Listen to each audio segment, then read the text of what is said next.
Kia ora and welcome back to the channel. I'm Elvie and today we are doing a landscape painting. It's just gonna be a demo of sorts. I'm just gonna sketch it out and paint it with you guys.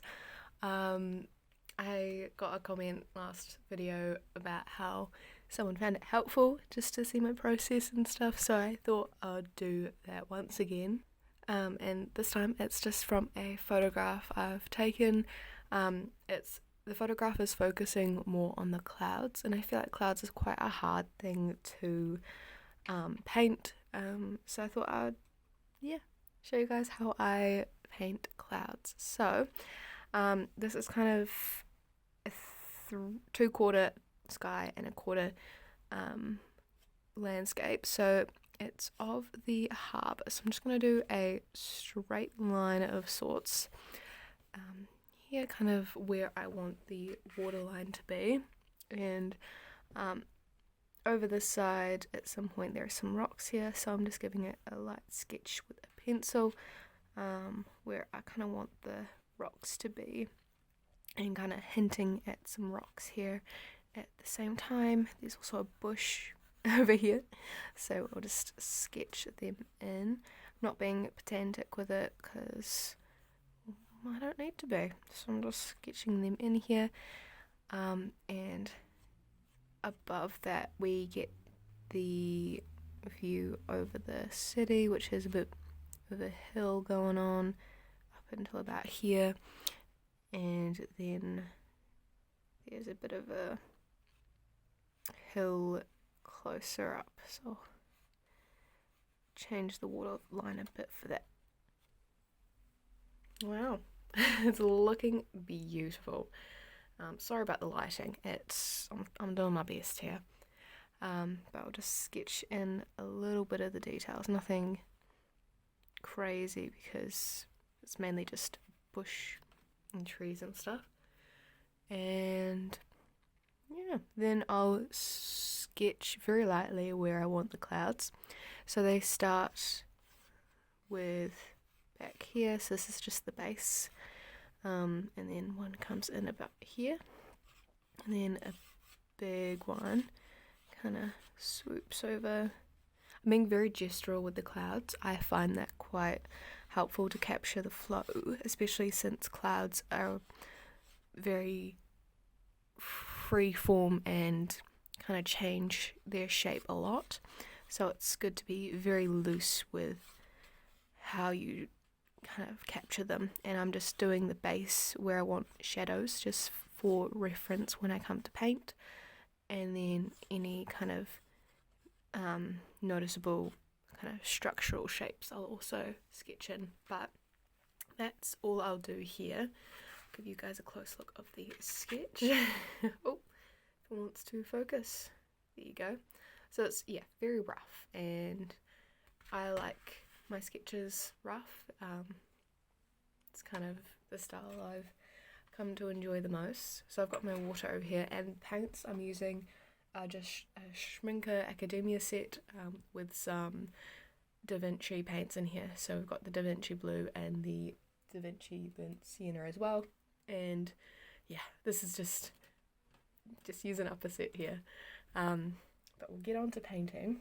So I will start with the clouds because I want that to dry when I come back to it, and I'm just gonna do an almost purple colour. I've already got one mixed up on my palette here, but it's just a bluish purple, and I start clouds at the base. Actually make it a little bit darker, but I start clouds at the base, kind of helping indicate where the shadows will be, and so I'm following those lines that I've indicated where the base of the cloud is, and I'm kind of following that as a guide of sorts. Nothing too careful, like I'm just being very loose and allowing the brush to kind of help. So I just mixed some ultramarine and the sea and cerulean black and a bit of the red here to kind of create that purpley grey. But anyway, I watered that down quite a bit, and yeah, just highlighting those shadows. And yeah, similar to the pencil, just being very gestural. And adding a bit of a very light watered down grey as well in there, just to help it blend out a bit and not be, when it dries, I don't want it to be too harsh of a noticeable line. So that's kind of where I'll leave the clouds for the moment. But don't worry, we'll come back to that. But the next area I'll go to is the water, because it's not touching the clouds. That way the paint down here won't bleed into the sky there. So the water itself is, I'd say a cool kind of bluey colour. So I'm going to use French Ultramarine, even though it's a warm blue. A bit of the phthalo and a bit of the black here. And that's a kind of greenish colour I want. I'm going to start with a light colour, and I can build up it in layers once it dries, but I'm not using too much water. I'm using it as the concentration I've got. Okay, actually I lie, I'm going to add a bit of water here. Kind of decide as I go what I'm planning to do. But this is just a base, so I know what kind of colour palette I want to go for. So there's that one, beautiful. And then I'll do a bit of the grass over here, which is quite a bright green. The sun was like just making it glow almost, so it's kind of this very yellowy green colour. So I've just used, I don't remember what green that is, but it just came with the set, as well as a bit of ochre and yellow. And I'm just putting this, marking out the grass, and the tree is a slightly different green, so I'm just going to mix it with that blue that I use for the water, and I'll use this green for the trees. I'm fine with these guys blending in with the grass, and I'll add that a bit to the landform behind it as well. And yeah, that's kind of what we've got so far. And then now I'm going to move on back to the sky. So I'm jumping from area to area using a bit of the cerulean, and I reckon a bit of the phthalo. Just getting a sky colour. I don't like using just one of the blues, I like mixing them together. I don't know why, but that's just what I find is a better sky colour, which I'm going to use a bit more pigment because I want it to be quite a bright blue. There we have it. And so I'm going to water, just get a bit of that water off the brush, and I'm just going to mark out where I've got the sky. I don't mind if it blends in with the cloud water that I've got down, and just I'm kind of purposely going into the clouds a bit as well, just because it's quite interesting to see what happens. But yeah, that's just marking out where it is, and then with just water on my brush, I don't mind if it's a little dirty, the brush, but I'm just kind of blending it out a bit so that the line isn't as harsh, because I feel like the line between the clouds and the sky is quite delicate. I want to kind of capture that, but that's what we've got going on so far. Oh, changing the lighting up a bit, sorry guys. And then I guess we'll move over to this side here, which is a little bit in the shade, sorry. I should not put my hands on the paper. I know this rule, but I just do it anyway. I'm using a bit of a brownie colour I've got down with a bit of green and a bit of black, I think. And here I'm just gonna block out this. I'm going to ignore all the houses on the hill because I just want this to be a nice fun sketch, not anything too particular. So that's what I've got so far, and then I'll use a bit of a grey lean brown for rocks down here. So you can see I jump around from area to area a bit, but I find that just helps with letting areas dry and flatten, and then going back into it and adding another layer of depth. But I'm just adding a shadow to the tree here at the moment. Just kind of the same green I used over the side, and I'll do the same for the grass. I'll add a bit of depth there, but I'm not going over the whole area of grass. I'm just kind of adding a layer over some of the grass, because when it dries you'll be able to see the difference between the two layers, and it's quite a fun effect, and it adds just a bit of interest really. And now I'm going to go back into the water. So I'm using a bit of the cerulean because I'm really enjoying that blue at the moment. Bit of green, and way too much green, but that's alright. And then a bit of ultramarine, because just a sucker for that green, you know, or that blue. There we go. So that's kind of the colour I'm going for, and then I'm just following the horizon because I want the faraway water to be dark. I'm kind of dry brushing it to kind of create some textures and lines. And then I'm going in with pigment where I've got the wet wash, just letting it flow around a bit.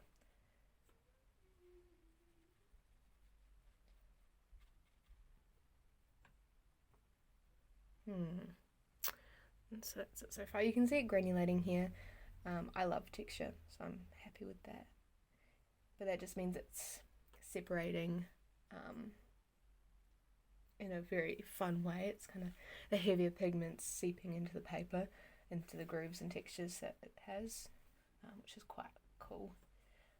For the background here, now it is a city, so I could do a grey, but I'm gonna do a light wash of not this bluey green, but of a bluey green. Just a very, very light wash to see how it looks.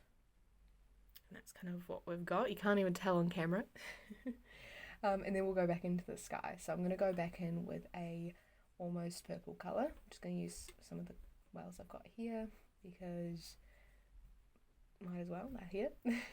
So a bit of same mixture, bit of a warm blue, red and black, and it's just up to you what kind of colours you've got in your palette to use. So I'm just going over with a slightly darker colour where I've got those shadows, still using a lot of water on my brush to let them flow around and do their thing, but this way it will, you know, create another layer to separate the clouds and kind of, yeah, a bit more of a shadow.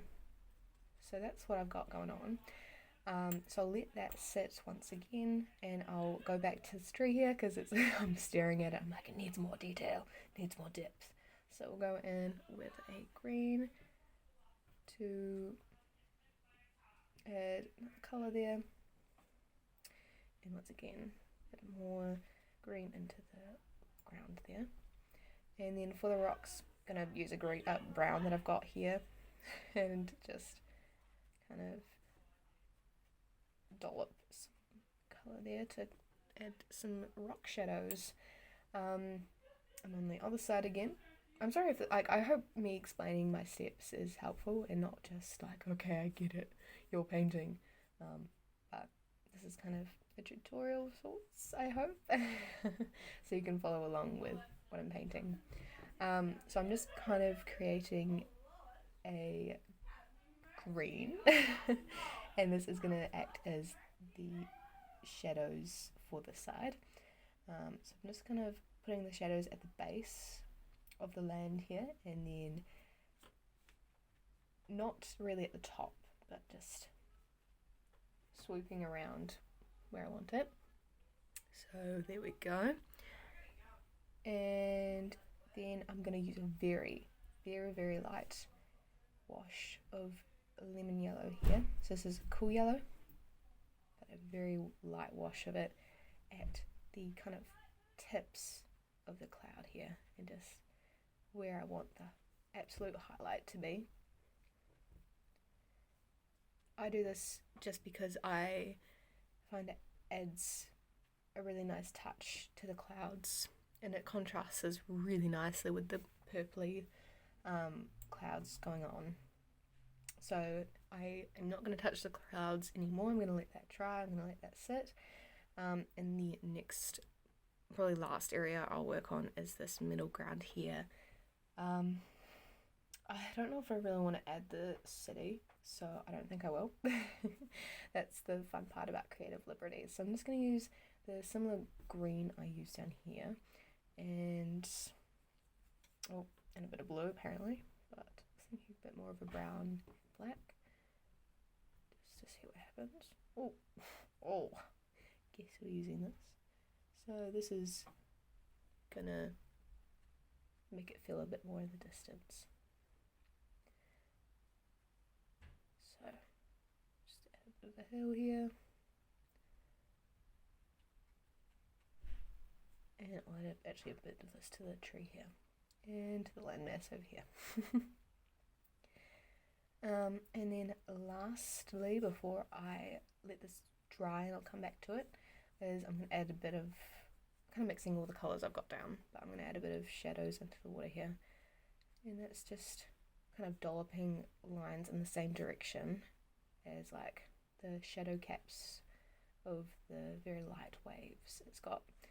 I'm going to be a bit more harsh with it at the back and kind of use a bit more water to lighten it as I come forward. And yeah, I'll let that dry and then I'll come back to you guys when it is ready. Okay, I'm back. It's not quite dry, but I thought I'd give you a close-up because I actually forgot to do that. So if it focuses, you can see how the layers have been affected, especially here in the grass where I said I did a layer but not quite all over it. You can see that like the details that it's able to kind of produce. So yeah, especially here up in the clouds as well, and then in the water you can see the blooming, and yeah, it turned out quite fun. I'm actually leaving it here. I like it like this. It's quite a fun piece, so it's just gonna dry later on, but I hope this was a fun video maybe to follow along with and paint, and maybe give you some insight about landscapes and just making a kind of fast pace painting yourself. So yeah, thank you so much for watching. I hope it was fun and enjoyable. Have an amazing rest of your day, and yeah, see you in the next video.